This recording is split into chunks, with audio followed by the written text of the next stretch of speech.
Hey, what's up everyone? It's Duskmos, and today we're taking a look at the Herbs and Stones 3 stems. Let's check it out.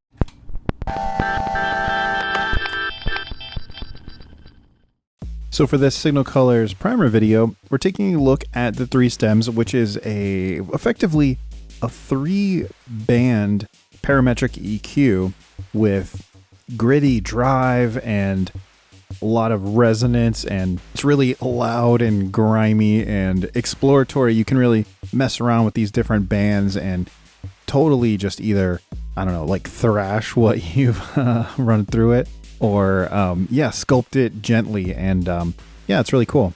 And the reason it's called 3 stems is because there's these 3 rows or 3 kind of pathways that the audio runs through. So it copies the input across each 3 of these, and you kind of just follow the lines there, and you can kind of trace each one going through each stage of sculpting. So you can see there's not really any labels, but there are these letters dotted around, and those act as the labels. And because this is 3 rows, or 3 paths of audio, I'm just going to go over each of the controls for one path, and then you can just see it's multiplied out from there. So starting here, this is the filter. So this is where your sort of target range is of your filter for each band. Next, R is resonance. So that's just the resonance of the frequency, that emphasis. And you can go really intense with it. You have the filter low, you boost the resonance, you can really get some heavy bass emphasis, or the opposite, you can crank the resonance, filter up on the high frequencies and make it really thin and sharp and shrill if you want. The next stage is S for saturation. So that's your drive. You can go from just mild to really intense, crazy fuzzed out if you want to as well. This little flick switch C is for a clipping diode. This next row is M, which is the mixing row. So each one of these is the volume level of its respective path. Then you got V for your volume. This is your master volume. And then G for gain. This is your gain of your input. And then B for your bypass or your foot switch. So as you can see, there's these multiple levels of saturation and drive and opportunities, if you want to call it that, for distortion and destruction. So even beyond the filtering of the resonance, but then you hit the saturation, then you go into a volume, and then you've got the master out, but then you've also got the gain here. So really multiple stages of gain. And then you look at that as 3 copies, and you can really see how this can totally morph what your input is into something very different.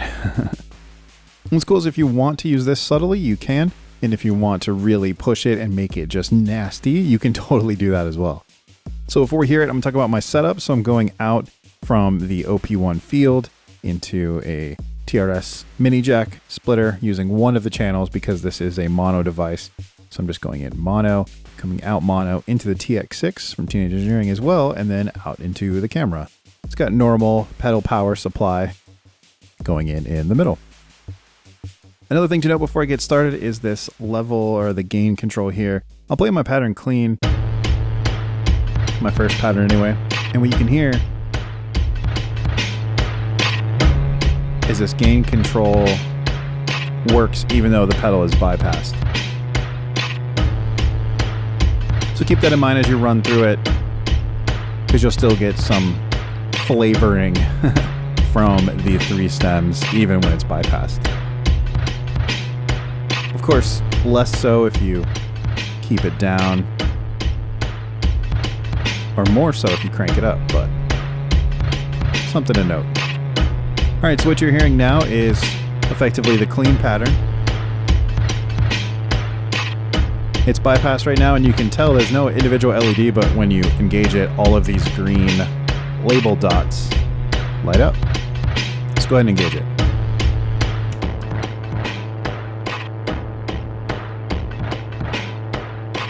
So you can hear immediately it's a little bit crunchier.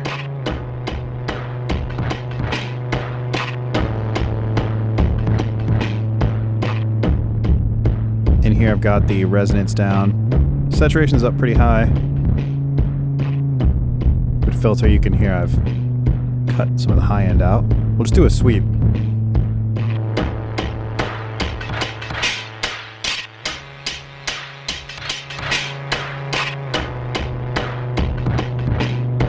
And I've got these other two turned down, so you're only hearing this first layer, if you will. You can hear if I change these, nothing's going on.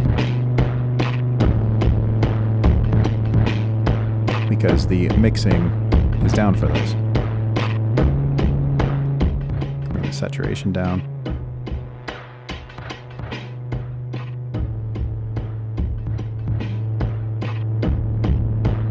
Boost the gain, and again, you can hear now you're getting crunch from the gain stage.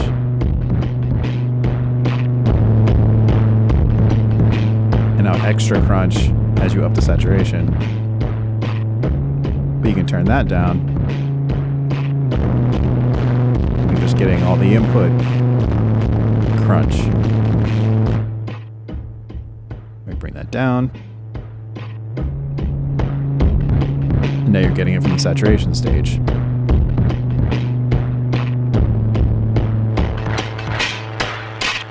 You do have to be careful because this thing can get wild if you let it. So like, get the gain going.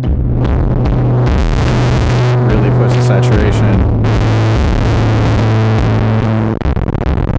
You can get that starvation kind of sound as well.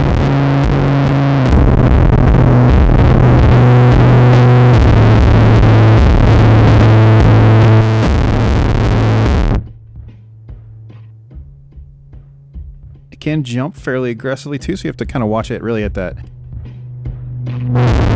like 10/10ths level. That's when it really starts to go nuts. I'm just gonna go with what we've got here. Open the filter a little bit. And I'm gonna up the resonance.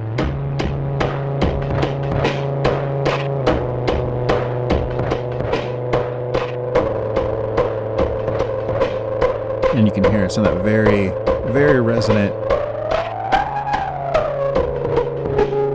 peaky kind of range.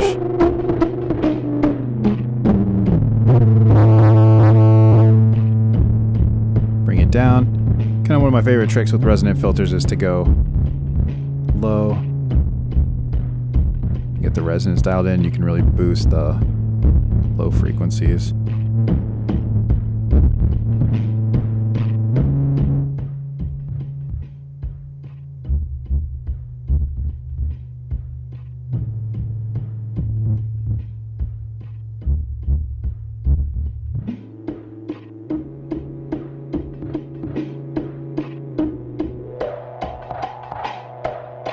So say we like it, maybe mid resonance, pretty heavily saturated, kind of pushing the bass.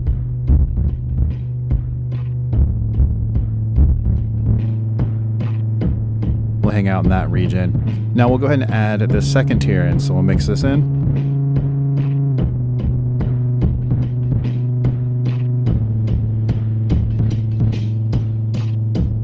You can hear a little bit of that clean sort of sound come in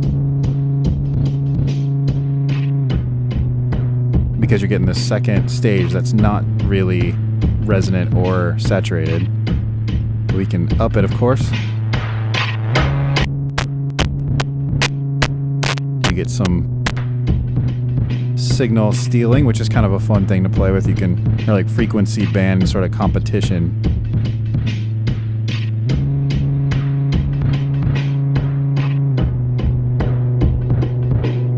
Resonance.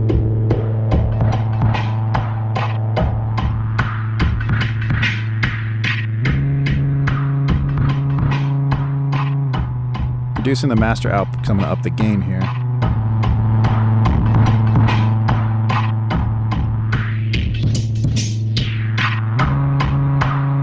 Turn this volume down to this row. Kind of peg it.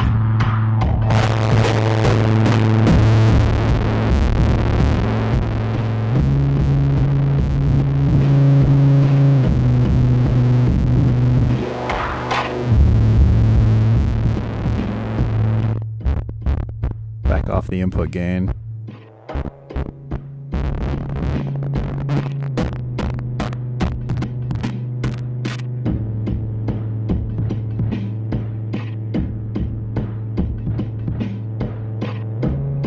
this level down a little bit more.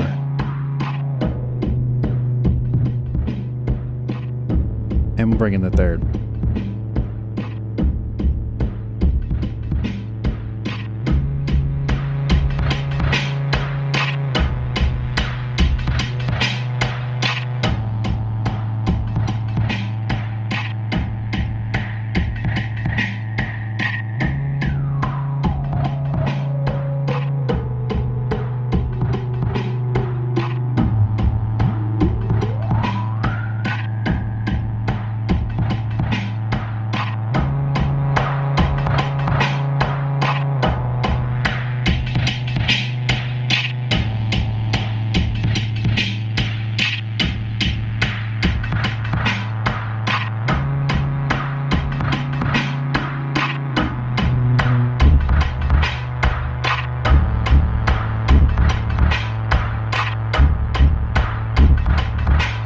We can bypass. That's where we started. And that's where we ended up. And you can mix out any of these all the way to nothing.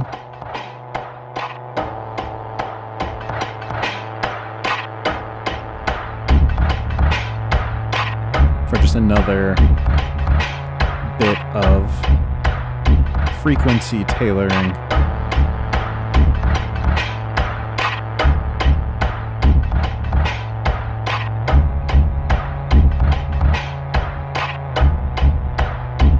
So I said it could get real nasty. Let's make it real nasty.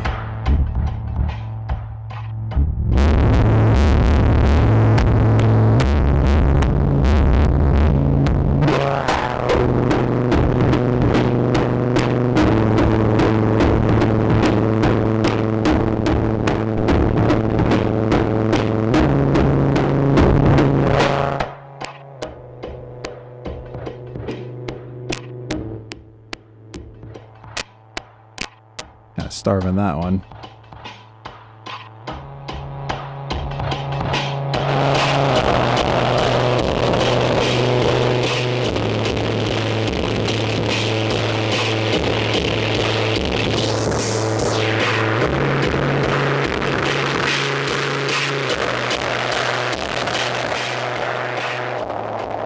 Listen to each of them independently. So we got the top row,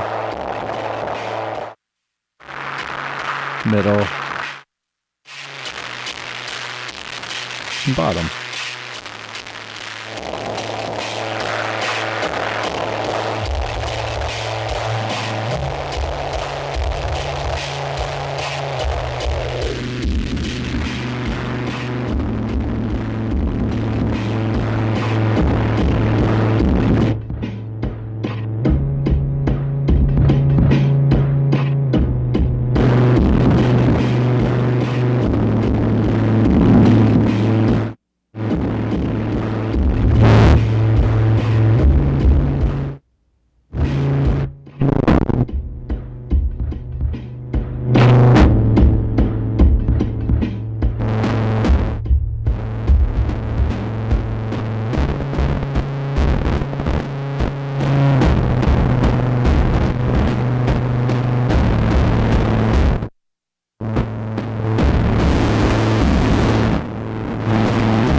Real gnarly. Bypass. You still got the gain and output volume in. But you have to be careful with, because if you have this cranked up when it was bypassed and re-engaged it would get really loud really fast. All right, that's it for the first pattern here, but let's try it with a second one.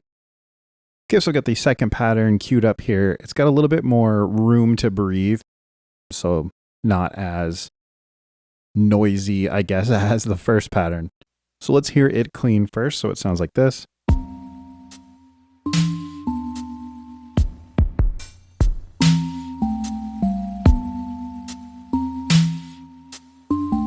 You're not really hearing this yet, I'm just kind of resetting. it plays.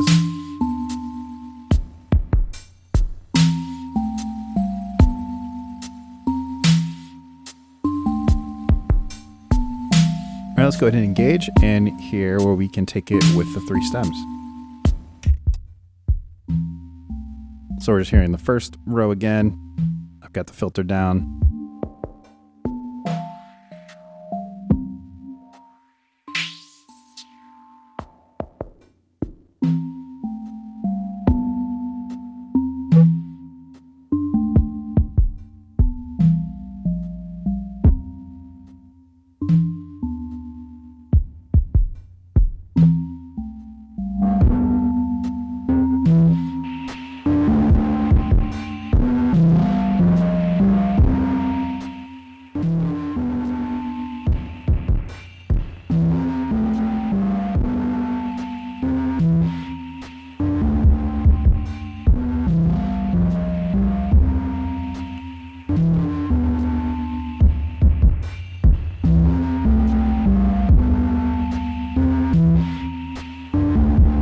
All right, let's say I like that. Let's go ahead and add in a second layer, but let's focus it on some of the higher end frequencies.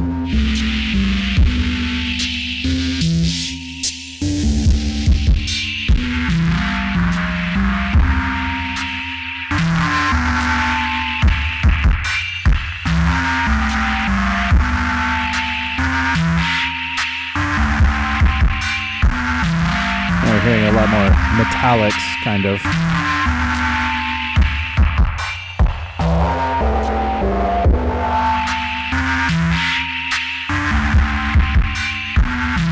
And we'll do the third row here. I had that ratcheted up.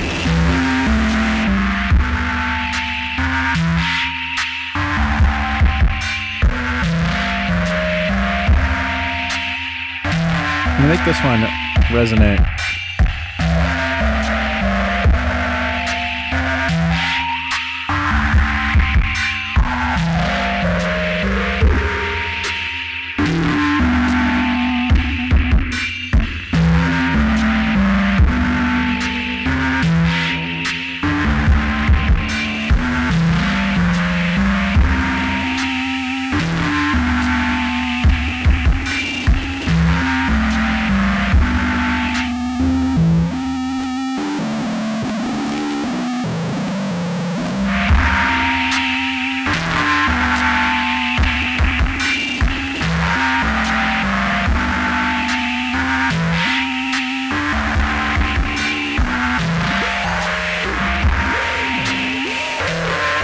Play that resonance.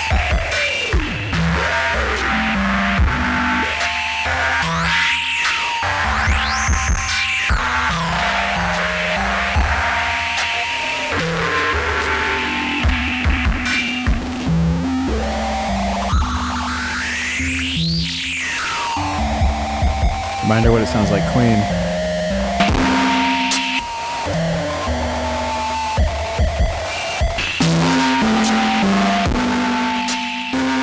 Kind of what I was talking about.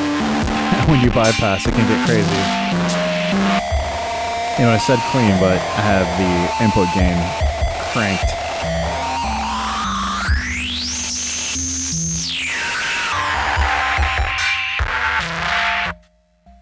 And back down off that.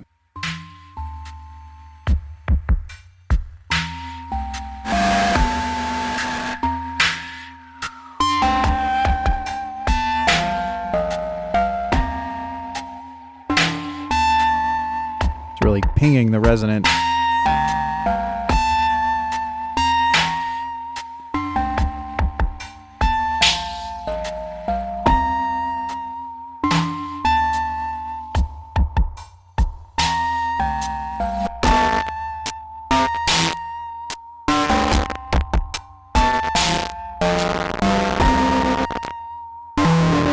Some sputter in there.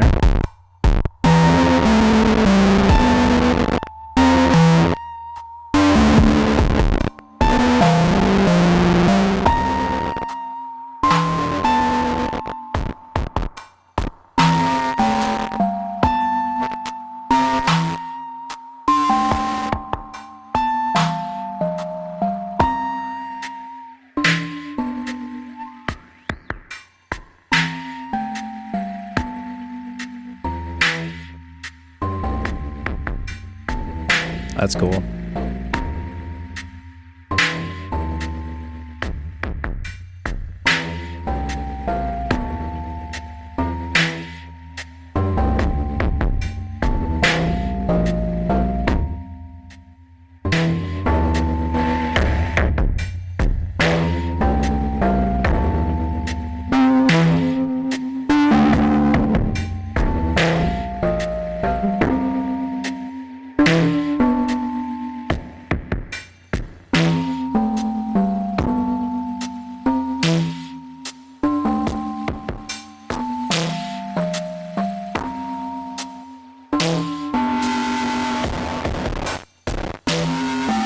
Again, we'll crank them all up.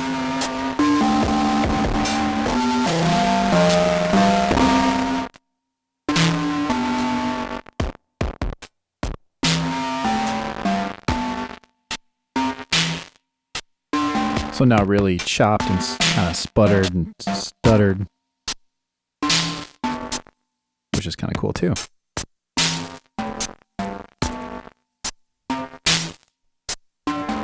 You can see lots of room for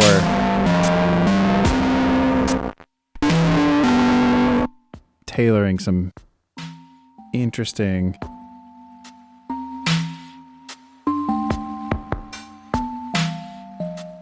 EQ'd, fuzzy, distorted, crispity, crunchity sounds.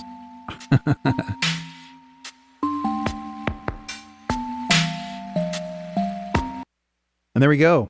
That is the Herbs and Stones 3 stems, really bringing out the 3-stemmedness. And that's cool. You can use one path. You can use all 3. You can mix between 3 even, kind of like I did in the second half here by turning out off and in, mixing in and out different layers and kind of morphing things over time. You could definitely, use less of the saturation stages and the crazy input gain and treat it just like a very chill 3-level filter, maybe on some, nice chords or something, just kind of going through. But it's really cool on beats. I'll probably do another video at some point where I do run some more relaxed sounds through it and kind of see what it does. But yeah, I think the go-to, at least for me, on something like this would definitely be to run some chunky beats through it. Also want to shout out Herbs and Stones for sending this out for me to take a look at it on the channel. Really appreciate that. It's really cool. And I had the liquid foam back in the day, and that was a lot of fun. It was my first Herbs and Stones product, and probably the main one that you might already be familiar with. Kind of like a 303 baseline-esque kind of thing with banana cables. And that was a lot of fun. And this is a lot of fun. Just definitely a different ballpark. And if you haven't checked out their lineup recently, Herbs and Stones has been coming out with a lot of stuff. There's some Eurorack stuff now. There's like the drum machine. There's a matrix mixer. There's a desktop stereo filter, which is kind of like, I don't know, this is I think the latest product from Herbs and Stones, and I think it takes a little bit of inspiration from some of that filter stuff, but then also some of the matrix mixing stuff because of the matrix mixer that they made. Lots of interesting stuff, really cool to watch where they're going. Also, I'm digging the design of this. I really like the all metal enclosure is nice. It's really sturdy feeling. Yeah, I don't know, these lit up little circles it's cool. Even though that doesn't matter, it's all about how things sound, but hey, aesthetics matter a little bit. I mean, it's, part of the user experience, and yeah, it can't be denied. So anyway, that's going to be it from me. Thanks again to Herbs and Stones for sending this out, and thank you all for watching. See you next time. Bye.